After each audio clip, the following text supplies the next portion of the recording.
Now, Executive Suite with WPRI.com reporter Ted Nesi. President Obama's biggest turkey this Thanksgiving wasn't the bird he pardoned, it was the massively dysfunctional healthcare.gov site. You deserve better. I apologize. It's a different story in Rhode Island. Officials here are celebrating the much smoother launch of HealthSource RI, which was built by a local team rather than the feds. We're not in the federal website in that computer system. We have our own. We're doing great.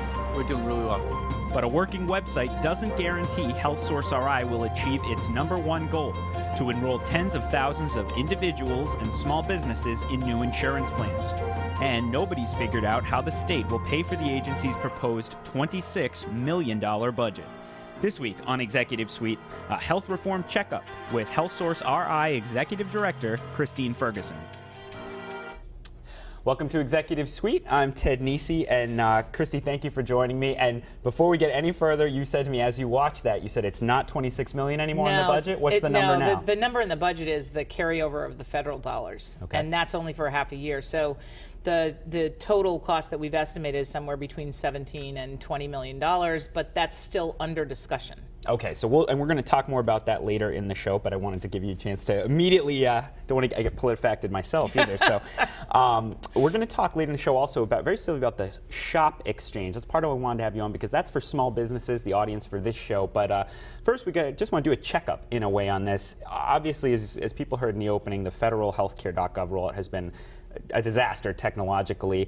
HealthSource RI, your agency, it was built independently here in Rhode Island. How has it gone for you? So far, it seems to be going well. We've had some bumps and glitches. We will continue to have those. Any new startup where you're building such a massive system has those. And what we're doing is just making sure we have some redundancies in place and that we've got a good SWAT team to attack all of those issues, and using the contact center to contact people and let them know when the problems are fixed. So far, we've done okay, but it's, as I say frequently, it's been 8 weeks. Mm-hmm. So there's still a long way to go. What sort of, when you think of the technical, I mean, when we think about the technical issues at federal level, it's the website just goes down, or people just can't get through the process. I mean, what sort of issues have you seen? Well, there are a couple of different things that a lot of people talk about the website, you know, and a website can be anything from 2 pages to comprehensive information, but behind the website, there are all the issues that relate to checking people's income to make sure that you give them the right tax credit, all of those kinds of things. And that's where most of the problems have been, and at the federal level. Our problems, unfortunately, are any glitches and bumps that we hit are generally related to the fact that we can't get into the income verification, for example, at the IRS, or we can't get some identity proofing, those kinds of things. Because people need to understand, while you built it independently, you do have to talk to the federal system. We have to talk to the federal system. So when the federal system isn't working, it has an impact on us. But we have done a number of workarounds to try to adjust for that, because we know that it's going to be tough for the feds to fix all of those problems in time for us. So how did HealthSource RI, I mean, it's a very, people are saying, you heard Governor Chafee there at the top, I mean, it's a pretty vivid difference between our, you know, it has its glitches, but people are signing up. It has gone okay. You haven't had to shut it down for huge long periods. The federal website, it's just amazing to people, even Obama supporters, how badly it gone. Why do you think it didn't go as badly for HealthSource? So I think there are a number of things. First of all, we had a governor who was absolutely committed to making this work. So there wasn't any prevarication about, yes, we will, no, we won't. We went forward. We have a lieutenant governor who's been very engaged and worked collaboratively with the governor around making this happen. Our carriers, Blue Cross, the CEOs, Steve Farrell at United, Peter Andruszkiewicz at Blue Cross, Jim Hooley at Neighborhood Health Plan, and Jim Roosevelt at Tufts. Even though they're not in now, they will be next year. They were all, we included them right from the start, and they were very supportive and very helpful, and we really worked to use this as an opportunity to make a difference in the healthcare system in Rhode Island. So the leadership here has just been astounding. The legislature has been very involved and paying attention to what's going on. But in other states, the legislature has been a barrier. Here, we've kept everybody informed. We've tried to be really transparent about how we're doing it, and it's the beauty of Rhode Island. It's the amazing capacity of Rhode Island to actually do something well when everybody gets on board and really tries to make it work. I wonder, though, how much has all the bad publicity about the federal site impacted you, even though if people actually try to go to your site, they might find it's working regardless of what's happening at the federal site? I have to think these nightly news broadcasts and things might be impacting you. For us, what's happened at the federal level has been somewhat devastating from the perspective of how far a reach we have. If you think about marketing, anytime you have to do marketing or sales, if you've got some huge thing that's affecting your ability to get your message out, it seriously dampens your ability to do it. So it has been, initially I was more, I downplayed it. But at this point, it's affecting us. Right before Thanksgiving, they announced that all of the work that they're doing with small business is going to be delayed. You know, for us, small business is a #1 priority. So when small businesses hear that, and they're hearing from us, come on, but they're hearing all the national media saying, you know, oh, it's delayed, that's a really difficult situation. So it's been disappointing, and it's affected us. You mentioned it, you kind of alluded to this before. One of the problems you're now hearing about from DC is people getting sort of stuck in the sign-up process because those verifications from the IRS and other areas aren't happening. Are we experiencing those kind of problems? We are absolutely experiencing some of them. What we have done, though, is gotten permission from the federal government to do some workarounds, and we're working through those things very aggressively so that everybody can be signed up. Let's talk a little bit about enrollment. We're getting up to a break, but you haven't released November data yet. I think that's happening with the federal data when that comes up, much as I keep trying to get it out of your spokeswoman. I know. HealthSource, you did sign up 4,400 people in your first month in October. About 3 out of 4 of the people who went through HealthSource signed up for Medicaid, the program for low-income folks. Are you concerned such a large share was Medicaid? What do you make of that? No, not at all, because the one of the things that makes it difficult, and this is again some of the federal messaging, is that they're focused on the uninsured. They're not letting people know that this is actually 3 different things happening at the same time. One is an expansion of Medicaid, and obviously for people who have not had coverage, who are low income, who've never been eligible for Medicaid, now they're finding out that they can come in. They're not paying a premium for that. So they're coming in and they're getting enrolled, and that's great because that's going to help us reduce the number of uninsured and get people better health care. The second part of it is people who don't have access to their employer's insurance or their employer doesn't offer it. For those people, they're getting a federal tax credit, which reduces the total cost of the premium, but they're still paying for it. They don't have to pay until December 23rd.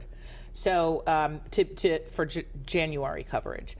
So I expect that kind of a differential, but that piece of talking to people about the value of health insurance when they're paying for it, even if it's a reduced rate, is still a very different proposition than making somebody eligible for a program that is designed for low-income people who can't afford it. And then the third piece is the small business piece. And that's the thing that has been neglected, I think, nationally and in many, many other states in the country. And that was a prime goal of our exchange, was to make it possible for small businesses to have more predictability about cost, manage cost, and be part of a larger group to negotiate. All right, we're going to take a break. When we come back, we're going to talk much more about enrollment and that small business part of the marketplace, and we're also going to talk about the question of how to pay for having the system in place. Stick with us on Executive Suite.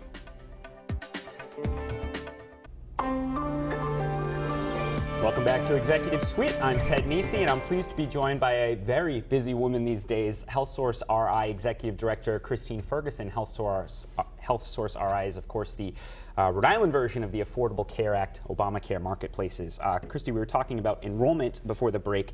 I know we haven't gotten that November enrollment data yet, but can you characterize it all? Or is enrollment increasing? Sure, no, absolutely. Are commercial plans getting sign up? What are you seeing absolutely. overall? It's increasing. It's increasing on a weekly, daily basis, actually. And it's encouraging, given all the stuff that's happening at the federal level. It is still encouraging because we're moving in the right direction. Not as fast as I would like, but I'm competitive anyway, so it's never going to be fast enough for me. There are a couple deadlines coming up. There's December 23rd is the extended by a week deadline for people to get a full year of coverage, have it kick in January 1. March 31st, last day to sign up if you want to get individual coverage in 2014 at all. How important are the... But I want to... Please. There's so many dates floating around, so the December 23rd date is the date by which you have to have paid to get January 1st coverage. So you need to enroll, pick a plan, and pay if you're an individual without access to employer-based coverage. For employers, small employers, they renew on a month. Every employer has a different month that they renew. So that's actually 12 months a year. So for small employers, they'll be able to sign up at any time. And for individuals, they'll be able to continue to sign up. They just won't have a full year's worth of coverage until the end of March. But at this rate, it wouldn't surprise me if the federal government changed that too. So it's possible that that the date by which people have to sign up for this year might be extended. But right now, people should really be focused on by March 31st, they should be enrolled and getting their tax credit. That was my question to you. Which of those dates really stands out in your head as a really, really key date for you in terms of whether you're getting the right rate base for people in the market? For the individuals who are going to get tax credits because they don't have access to employer-based coverage, for those people, by March 31st, if they're not signed up, they'll have to wait until next year, January 1st. So by then, we'll have some sense of what the response has been, and we'll know whether it's actually helpful to have it at that time, because as we go into negotiations with the health plans right now about what the plans for next year are going to look like, the rate at which people are signing up and our ability to have some sense of why they don't, and whether it was price, whether it was just they didn't see the value. A lot of young people sometimes don't see the value. That'll tell us what we need to do for next year. But we'll have a pretty good sense by the end of March. Do you have any sense of who is signing up? There's always the talk that we need not necessarily young and healthy people, but definitely healthy people who pay a premium and don't use a lot of health care out of it. Do you have any sense yet if we're getting the right mix of people in the market to make it work? Yeah, it's too early for me to tell. If you think about the direct pay folks that have been in the market and buying at full cost, it was only about 15,000 people. So the question is going to be whether or not, and that was a mix of healthy and sicker folks. I don't have all the data cleaned up in a way that I feel comfortable, and it's way too early from my perspective to really make a judgment on that. I think it'll be a good mix. I think we'll end up with a good mix, but we won't really know for a while. When I mentioned on Twitter you were coming on the show, immediately got a bunch of people asking the same question. Why does HealthSource RI need such a large budget to run a website? And I know you'll immediately say it's not just a website, because we've had this discussion. But you said earlier in the show you're looking at 17 to 20, what was it? 17 to 20 million. $20 million. $20 million is still quite a bit of money. Right. Why does it, and is that going to be the annual operating cost you're looking at each year? So that was an estimate, and that estimate's going to vary depending on volume. It depends on a lot of different things. And as I said, that's a number that we've put out as a possible range. But the legislature has to act. The governor still hasn't made any decisions. So we're in the process of working those things through. But I think that one of the challenges in all of this discussion is the website is what people see. But the real cost of this is all of those systems that make it possible to figure out what your tax credit is, all of that, that's back end. That's expensive. That process of building that has been expensive and will be expensive to maintain because it needs to be fast. If you look at Amazon's budget or any other entity that does, that takes money from people, that process of making sure that what you're doing is rock solid is critical. So if you think about it, we're going to have anywhere from, we could have anywhere from $300 million in premiums to $500 million running through HealthSource. So if you look at that, you look at the interactions with the carriers, you look at the interactions with the federal system and the eligibility piece on one side, that's all the systems components. Then there's the sales piece and the marketing piece. And then most important from my perspective is the work around negotiating with the plans, developing the kind of approaches that we're going to need to bring down the cost of health insurance and health care in the system. And that means actuaries and other analysts. And the interesting thing for me, having been in state government in a couple of states, is that the thirst for data and the ability to actually have outcomes that you can look at and see whether or not things are working is so high when you're talking about what you're spending on. But at the same time, we often in state government tend to say, oh, that's a luxury. Let's only focus on the operational issue of, you know, whether this eligibility system works with that eligibility system. But at the end of the day, you can have all kinds of great stuff. But if we're not getting outcomes, if we're not increasing the productivity of people in their jobs because of healthcare, then I don't know what the point of all the spending is. So it's a range of tasks that state government has never really been able to do before. And that's what the debate will be about, is how much of that do we want to be able to do, and what are our goals? Are our goals to reduce health insurance costs? Are our goals to improve the system?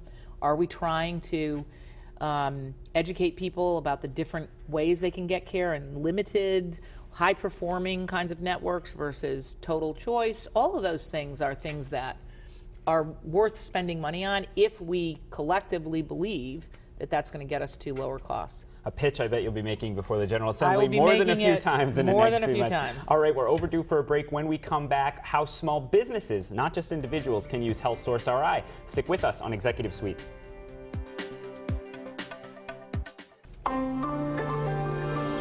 Welcome back to Executive Suite. I'm Ted Nesi, and I'm pleased to be joined by HealthSource RI Executive Director Christy Ferguson. Few people know health policy better than she does, and she has a big job right now running the marketplace.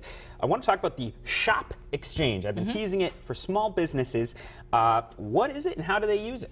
So here are the key pieces. Number one, the cost of the insurance on the exchange versus what you can get off the exchange, same thing. So there's no differential in price. There are some plans offered off the exchange that aren't offered on, but it's just a difference of deductibles for the most part. The key thing that we've done with SHOP in Rhode Island, and it's so key that EDC is actually highlighting it on their site as a way of recruiting small businesses to the state. What a business does is go onto the exchange through their broker. We really encourage businesses to continue to work with their brokers. They understand the business needs, and there's a lot of value add there. The brokers have been great working with us. So you can talk to your broker. You can talk to us directly. We have dedicated lines for small business. You can either go on the website, you can call the call center, or you can talk to your broker. What you do is go on, and I'll take an example. Small business that I know spends $70,000 a year in health insurance. Every year, right before renewal, about 30 days, they get the price for next year. They have no way of knowing what that price was going to be until that moment. And sometimes it can be a 30% increase, 10%. They have no way of knowing. And so then they go through this process of trying to figure out what to do. What you can do with HealthSource is you can say, about what I spent last year is what I'm going to spend, or I want to spend 3% more or 5% more. You go on, there are 16 plans you can choose from: Neighborhood Health Plan, Blue Cross Blue Shield of Rhode Island, and United. Just like any other plan that you've ever had, they're all commercial plans. They're the same ones that are offered everywhere else.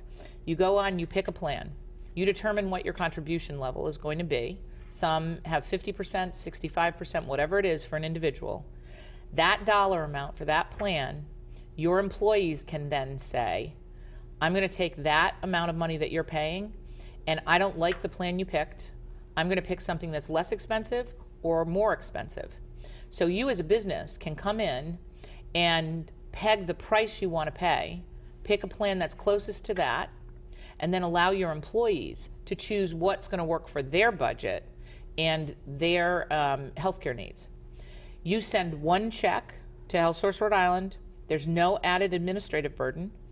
The employees, when they make that choice, they can call our call center as well as work with a broker. There's no additional information or conversation that the employer has to have. And throughout the year, when an employee has a problem, and all of us know, we have employees that come to us and say, wait, they don't pay for this drug, or this isn't happening, or I had this problem, can you fix it? Small business can't call and fix that. Most of them are the owners, and they're also doing all the work.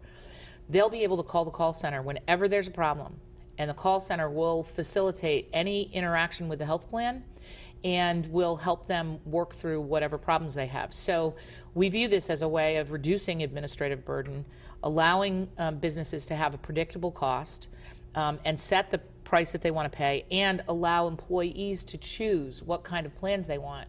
And that, in the long run, is going to help us control costs, because employees are now going to be the ones that are making choices. How big a company can do that? Right now, it's up to 50. Any employer that has 50 full-time employees or less can come onto the exchange and do this. I know that there's consideration in the legislature about going to 100, and hopefully we will do that. The other thing is that if you are a small business of 25 employees or less, and the average salary of your employees is $50,000 or less, you may also be eligible for a tax credit that would cut your contribution in half. And so most CPAs and attorneys know about this and are informing small businesses about it. We only have about a minute left, Christy. Do you still expect, I think you said you do, Tufts Health Plan to join next year? Yes. For sure, on both sides? Tufts health plan, we're in discussions. They agreed last year that they would come into the exchange, and I'm hoping that, you know, as we go through, that will continue to be the case. I had hopes that we had Connecticut Co-op to come in, but I don't think that they're going to be able to. And we're actively looking at other options as well. I'm just going to bring them in. And finally, briefly, 30 seconds, RIPAC said we have some of the lowest premiums, but some of the highest deductibles on the individual side. Was that a policy choice? No, it wasn't a policy choice. It's the way that the plans ended up being formed for this first year. I think going into the next year, what we're looking at is moving away from premium versus deductible and really looking more at how people get their care, because that's where we're going to get controlling of the cost. All right, Christy Ferguson, HealthSource RI. The website is healthsourceri.com. You can hear her frustration about the federal problems, but we'll see if Rhode Island's continues to work. And if you're interested in this topic, be sure to tune in next week when my guest will be Peter Andruskowitz. That's not an easy one to say. President and CEO of Blue Cross Blue Shield of Rhode Island. If you missed this episode or any other, you can catch them on WPRI.com. See you next week.